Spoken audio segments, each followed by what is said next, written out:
When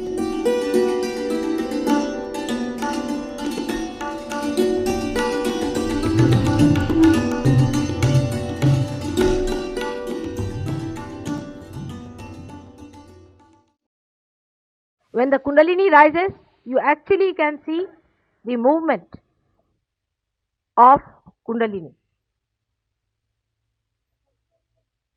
There have been many people who have been talking of Kundalini awakening. Actually, none of them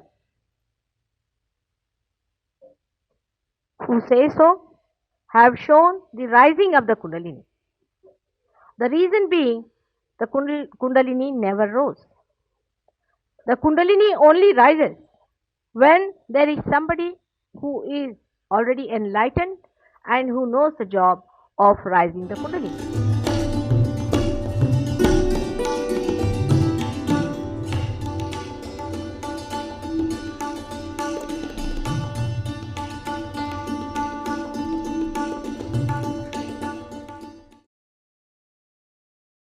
I bow to all the seekers of truth.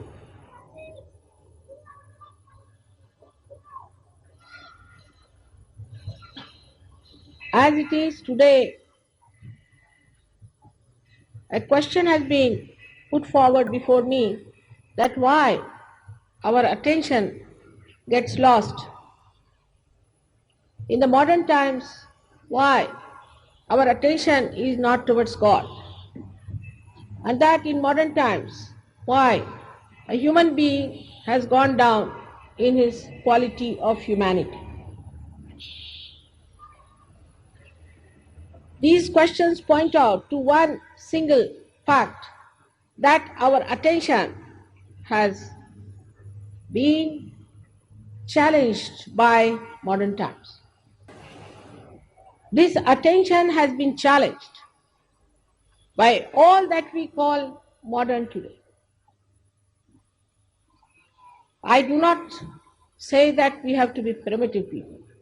In this great country of ours, India, which was Bharatvarsh, we had such a great quality of humanity, such a great quality of administration, quality of kings, queens. All that was not a myth. It was a fact that we had Rama, Krishna, the benevolent king, and a great diplomat of the divine force. But today we find all these things sound like mythical, because at what level we are, we see that as the truth, as the reality. But it is not. All this is created by human beings. How this is created and why it has happened, I would like to explain to you. When our attention was created before, in a way that we are living with very few things in this country, everyone knew that you have to have your self-realization.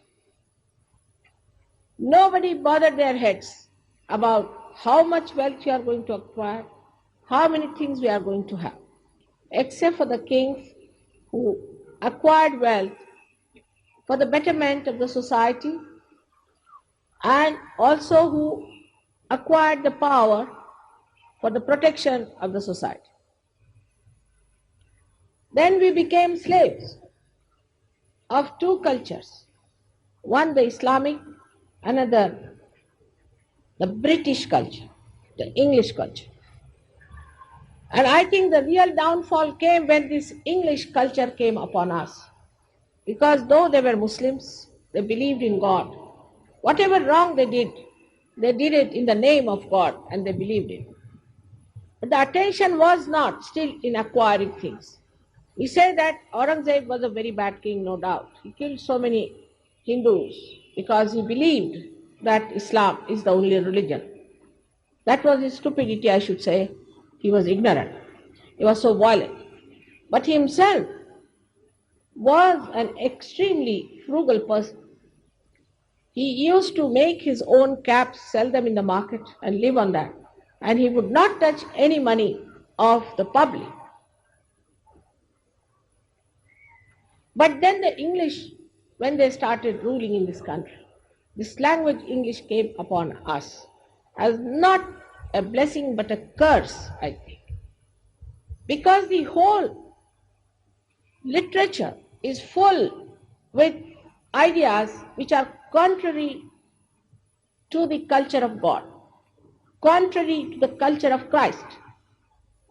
They believe that Christ was born in England. Many Christians still believe that you become a Sahab when you become Christians. This culture of the English, which was forced on us, this language which was forced on us, gave us absolutely a different direction which we should not have accepted. But as it is, we were 300 years already in the slavery, people had to accept it blindfolded. Sri Krishna has clearly said that the awareness grows downward. Why? The roots are in the brain of a person. And the awareness which is growing downwards forms the tree. And this Western culture is the one which makes you grow downwards towards materialism, whether it is communism or it is socialism or democracy. That makes no difference. The whole thing is that you have to attend to the material side. So the first object of the Western culture or the Western science was first to capture the matter, the 5 elements, in such a way that it can be used for the comfort of human beings, for the physical comfort of human beings. But as the culture is just to move forward without any control over yourself, like a kite flying in the air without having any control of a finger on it, the whole thing drifted into various directions and various fields where it got lost. When we pay attention to something, if the attention is pure, it will purify the matter and will come back to us as a pure attention. But when the attention is filled with these ideas that you have to use all the matter for your comfort, then it gets lost in the matter. It gets involved in the matter. It gets spoiled in the matter. And then what comes back to us is the thought how to possess it. To possess the matter, to use the matter, to sit on top of the matter was the first mistake. Matter is your slave in any case. In any case, it is your slave. And this you would have got it without paying so much attention to it. To think that science was discovered by scientists is egoistic. It's only your ego says that. You cannot discover anything unless and until the God's grace is upon. It's the God's grace that brings forth the exposition of his powers. Even a person like Einstein had said that. Even the person like Newton has said that. Einstein has clearly said that I was fed up and I was tired. I couldn't find the theory of relativity. I was just resting in my garden playing with soap bubbles, and from somewhere unknown the theory of relativity dawned upon. But we Indians, living 300 years in that slavish mentality, accepted it blindfolded without knowing how much knowledge and science we have. We had aeroplanes in our country, we had piloted bombs in our country, we had all kinds of things in our country. But why did we accept this without going into the roots to find out how did we have these things? We started doubting all that was the past in India, and we would not go into the past of it, but we started moving downward with this Western culture. And that's the downfall of our country. That has brought all this nonsense in. When money becomes everything, the money orientation, the economics of it. This was the country of philosophers, of the seers, of the saints. Well, now today economics is dominating without understanding that you cannot put this Western economics in this country at all. We cannot work it out. This is a country of generosity. People love to serve you. People love to do, even today, they like to do something for you. Go to a village, even if they may not have anything with them, they'll bring some milk, make you sit there, please have some milk. You have come from foreign countries, please have. But in the Western country, you may give them any amount of things. They won't even return one present to you. Shamelessly they'll take everything thinking that they are the ones who should have it. They have no subtleties. They have no subtleties to understand generosity. They cannot. They think we do it because we are slavish people. Even I was surprised when some villagers told me that even the animals coming from the West are stupid. I said, how? He said, now take a hen from India and take a leghorn or roach from Western countries.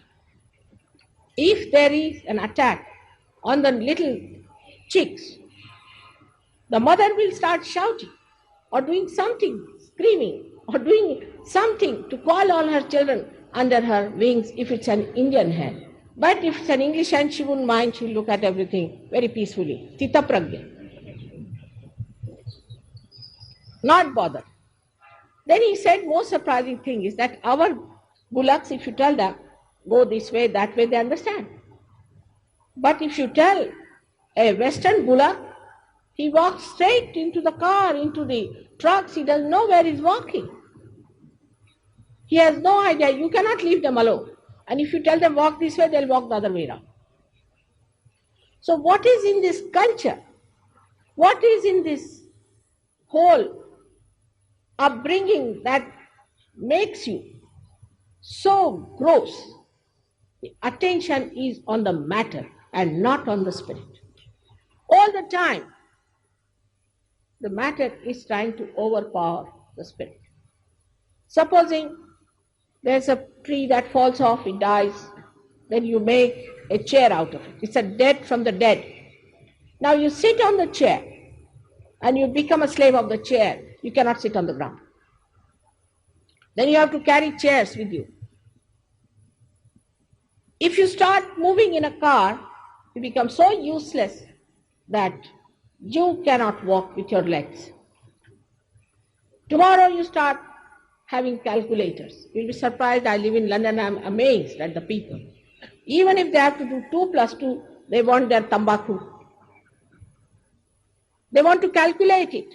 For 2 plus 2, they cannot do it. They have no brains left because computers have come. So as a result of this machinery, the machines that have created, we say the machine age, what an age it is, and the age of development. Without any control, if the machines have gone up to this point, it is time that we understand we should not go too much towards it, that we become slaves of this machine. The machine is like a devil. It requires, like a devil, all the time to eat something.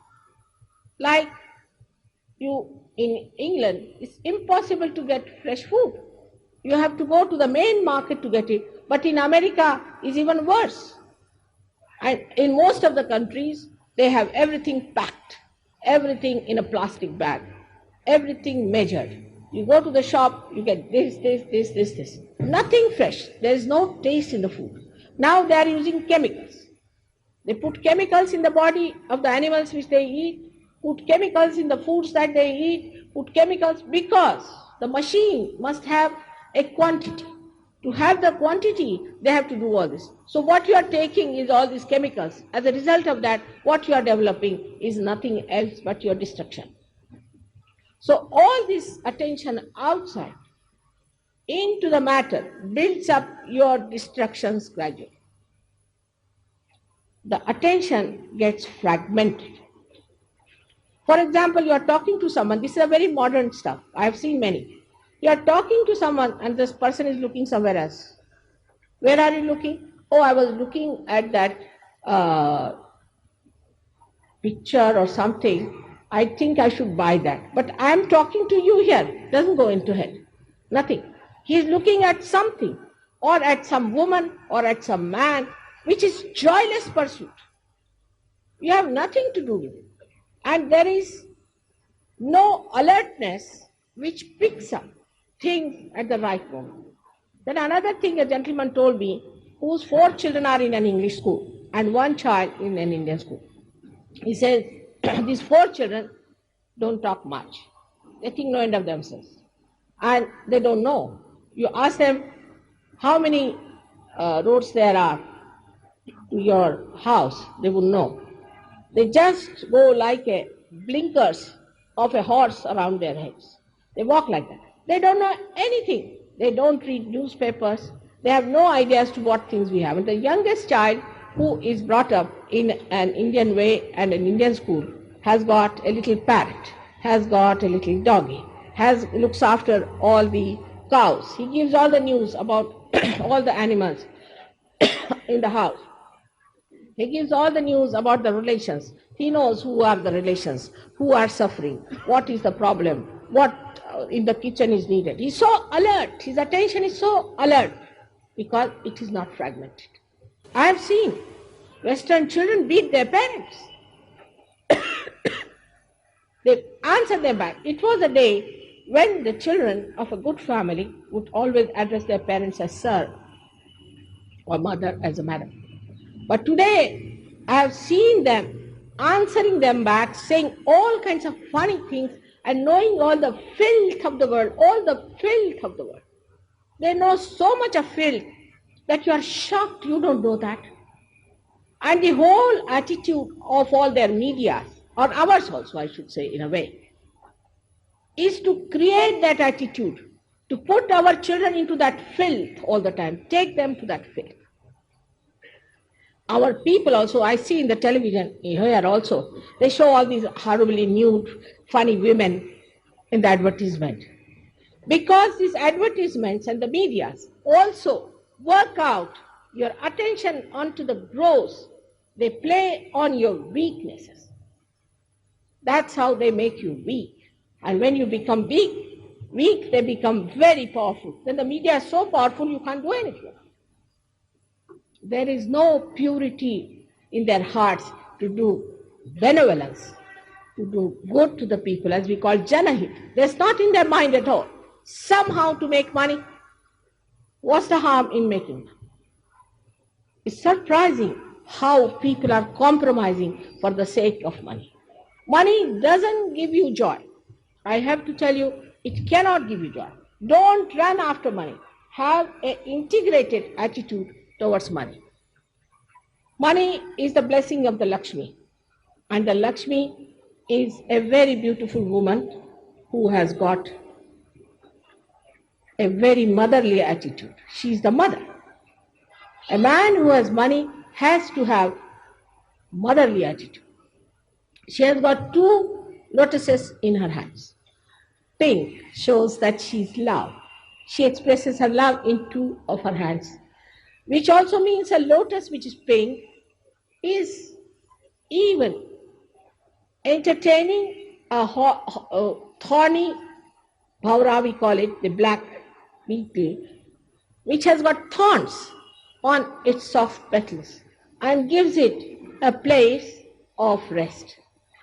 How many of these rich people in this country, and especially abroad, would entertain such an idea of having a place for a ashraya, for a support for the persons who are like a bhavra. Then the other hand, which is like this, has to be done. The other day I was surprised, I went to Pune, we have there a very good thing system started of called as Jana Shanti, where people give food for 2 rupees, very good food for one meal, very, very good food, excellent food they give, and sufficient for 2 rupees. And they said all the president downward people came here, we had to spend money on their reception, we gave them this, that, garland, this, that, and everybody gave big, big lectures. And nobody is willing to even give them a place on rent. No one wants them there because they think you will go into competition with others who are making profits and will not get votes. So the whole system is so funny that you end up at a point that they want to give money because they want to have votes. They want to win the elections because they want to make money. I mean, I came to this country and everybody is saying, what's the matter? Why can't we get a plot? Because the person wants to eat the money. Here everybody eats the money. Eating the money. पैसे खाते. ते पैसे खातात, ते पैसे खातात, ते पैसे खातात. Said, don't they eat their food? Why are they eating food? Money? This is the trouble of this country has come because money has become the most important thing for them. Nothing that they think that this body, this being, this is a collective being. This is a samuhik being. It cannot be happy with this kind of a harm we are doing to our society. All those who do things like this, their 7 generations will be cursed by God. You must understand. Those who make money at the cost of the poor people, they will be cursed forever. And one should not join such people even if you have to suffer. I know it's very hard time.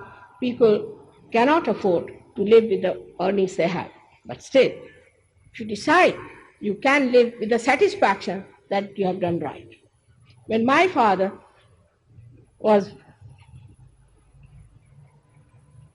and my mother both, were in jail so many times. We were 11 children, we were very rich people living in huts. And we didn't have food for days together sometimes. And we were used to very rich life. They sacrificed everything for the country's freedom. Where are such people now? You can't think of them. They are legendary people. Nobody wants to sacrifice anything whatsoever. And this is the movement. This is a new movement of Swatantra. Swatantra is not yet complete. You can see it clearly. It is not. Your freedom is not complete. If your freedom has to be complete, you must get your Swatantra. You must know the technique of your soul, of your spirit. Unless and until you get this full freedom, you are not free people. You are slaves of money. You are slaves of powers. You are slaves of showing off. You are slaves of everything today. All kinds of bad habits. I have never known so many drunkards that we find these days. So we have become greater slaves of all the bad habits, all the bad doings, and there is nothing that a person in a big position can think of not doing. Why it has happened to us? Why have we all collapsed into such insipid, useless people? What has happened to our countrymen is this, that they have not realized that the greatest thing is in the brain, is the roots. And these roots are in this country. These roots are here. The Kundalini has to only enlighten these roots, and we never bothered about it. We never cared for it.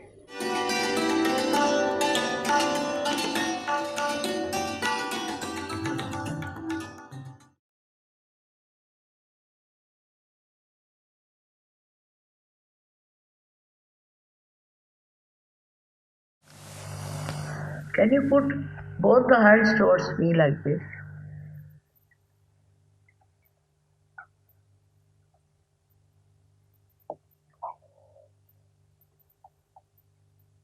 And now please close your eyes, please.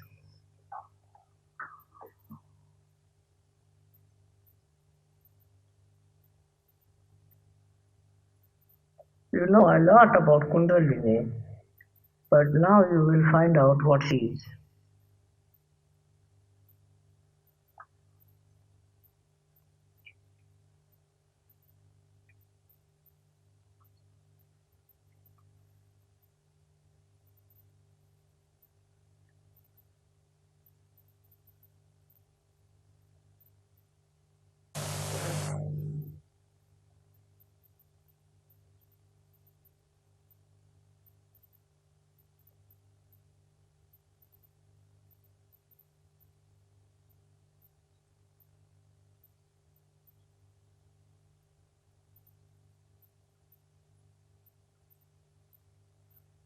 Please put right hand on top of your fontanelle bone area, which was a soft bone in your childhood. Please.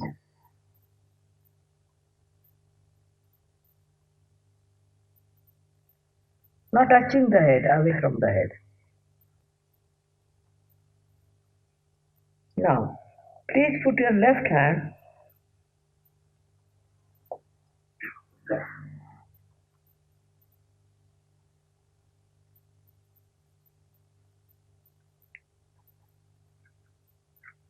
on top of your head,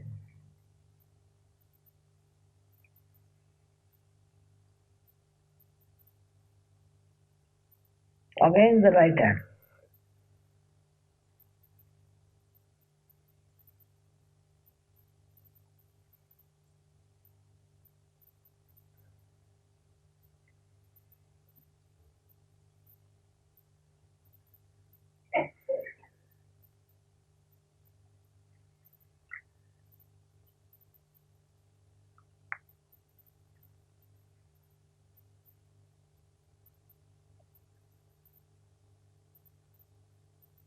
Now see if there's a cool breeze coming out of your fontanelle bone area. Could be hot also. Just see if there is cool breeze. It could be hot, as I told you, doesn't matter.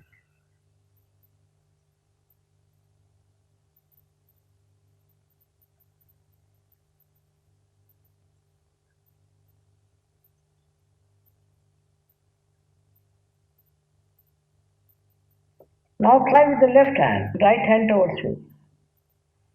If there's a cool breeze coming out of, please put down your head.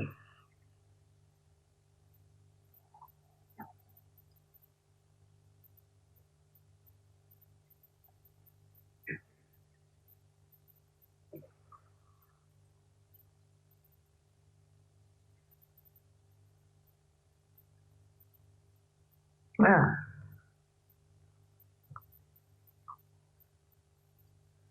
There are some left-sided people, I must tell you. There are some. But you'll find out very soon. Now, please open your eyes.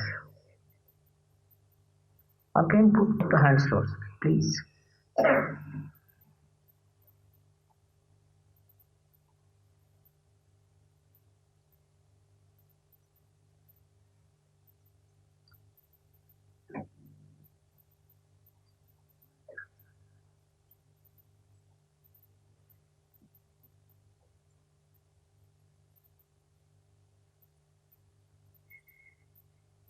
That is.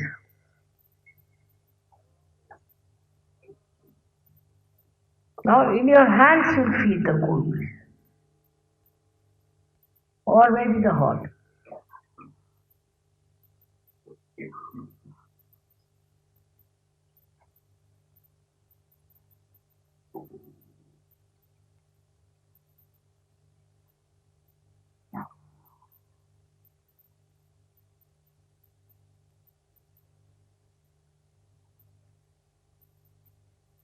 Both the hands. सारे डॉक्टरों के पास they are saints or what? So many have got realization. May God bless you all. May God bless.